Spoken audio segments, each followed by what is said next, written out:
warahmatullahi wabarakatuh. Ananda, apa kabarnya hari ini? Semoga sehat selalu ya. Insya Allah hari ini kita akan melanjutkan pembelajaran tematik kita. Tema 3, subtema 3 ya insya Allah.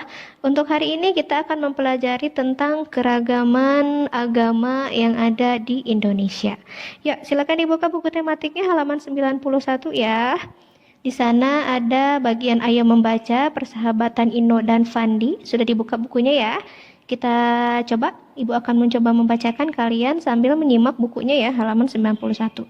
Persahabatan Ino dan Fandi. Ino dan Fandi berteman baik. Mereka sering bermain bersama. Seperti sore ini, mereka ingin bermain sepeda. Namun, Ino harus sholat dulu di masjid. Fandi dengan sabar menunggu Ino sholat. Fandi tidak keberatan harus menunggu Ino. Ino juga bersikap sama terhadap Fandi. Pada hari Minggu, Ino dan Fandi akan mengerjakan tugas. Ino bersedia menunggu Fandi sepulang dari gereja. Itulah Ino dan Fandi. Meskipun berbeda, mereka selalu bersama. Mereka saling menghargai. Kini aku tahu kita harus saling menghargai dalam perbedaan. Dari cerita Ino dan Fandi, kita bisa melihat betapa toleransi antara Ino dan Fandi itu luar biasa ya. Meskipun mereka berbeda agama, mereka tetap saling menghormati. Di pertemuan sebelumnya kan dibahas mengenai perbedaan kesukaan warna ya. Apalagi di sini sama juga bahwa perbedaan agama itu ada untuk membuat kita saling belajar ya.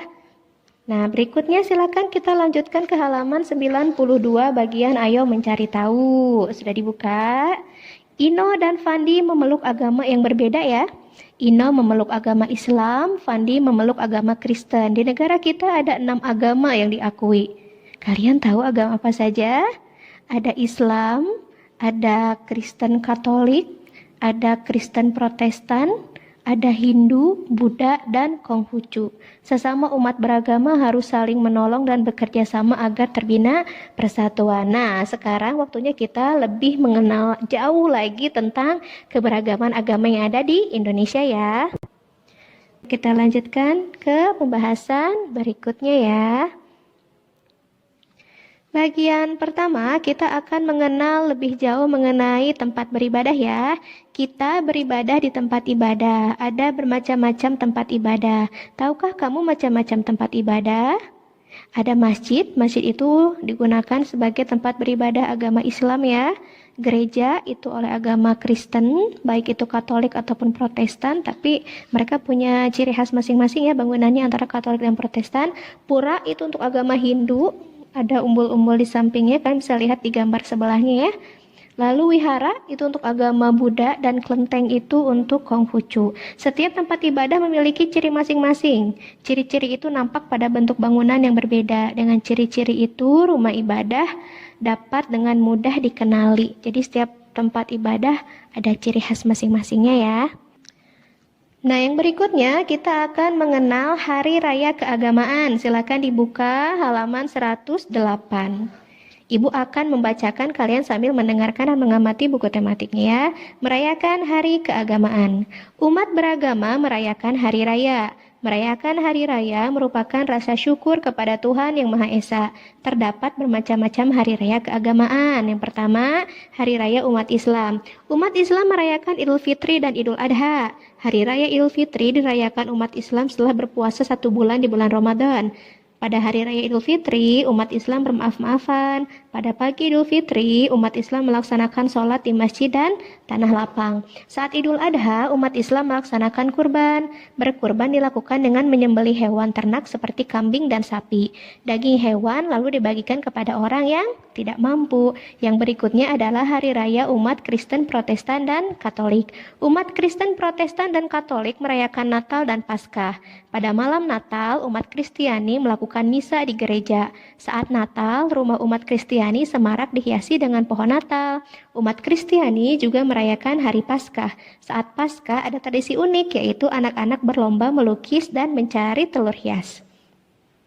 Yang berikutnya, Hari Raya umat Hindu. Umat Hindu merayakan Nyepi dan Galungan. Hari Raya Nyepi dirayakan dalam kesunyian. Umat Hindu tidak melakukan kegiatan, semua merenung dan berdoa. Saat Galungan, tampak penjor atau janur tinggi di sepanjang jalan. Sering dijumpai pula rangkaian sayur atau buah di depan rumahnya. Yang berikutnya, halaman 110, Hari Raya umat Buddha. Umat Buddha merayakan Waisak. Semua berkumpul di wihara dan berdoa. Di Indonesia, puncak perayaan Waisak diadakan di Candi Borobudur. Pada malam harinya diadakan acara penerbangan ratusan lampion. Yang berikutnya Hari Raya Umat Konghucu. Hari Raya Umat Konghucu adalah Imlek. Imlek menandakan pergantian tahun. Ibadah dilakukan di kelenteng. Perayaan Imlek umumnya dihiasi dengan hiasan berwarna merah dan emas. Setelah Imlek diadakan pertunjukan barongsai. Jadi biasanya setelah Imlek biar ramai, semarak, mereka juga menyelenggarakan atraksi barongsai. Seperti halnya perbedaan kesukaan, adanya perbedaan agama juga diciptakan kembali lagi sebagai sebuah sarana pembelajaran bagi kita betapa Allah itu maha hebat, maha luar biasa, pencipta yang betul-betul sempurna, bahwa Allah bisa menciptakan begitu banyak hal, begitu banyak dengan cara yang berbeda-beda, membuat kita semakin menyadari betapa maha kuasanya Allah ya. Jadi perbedaan itu kita jadikan sebagai renungan bersama, bukan sebagai bahan perdebatan. Exercise time, waktunya latihan. Silakan dibuka halaman 100. Tulis nama tempat ibadah untuk kegiatan ibadah berikut. Kalian amati gambar, lalu tuliskan nama tempat ibadah sesuai dengan gambar tersebut ya. Lalu yang berikutnya silakan dibuka halaman 113. Ayo mengkomunikasikan. Saat hari raya, semua orang bersuka cita. Makanan yang lezat dapat kita nikmati. Pakaian yang bagus kita kenakan dengan nyaman. Buatlah gambar tentang perayaan hari agamamu. Komunikasikan atau jelaskan cerita pada gambarmu. Nah, untuk tugas yang seperti ini, nanti Ananda boleh gambarkan pilihan hari rayanya ya. Mau Idul Adha atau Idul Fitri, boleh pilih salah satu. Dan ceritakan secara singkat isi dari gambar yang Ananda buat. Boleh dalam bentuk voice note ya untuk ceritanya.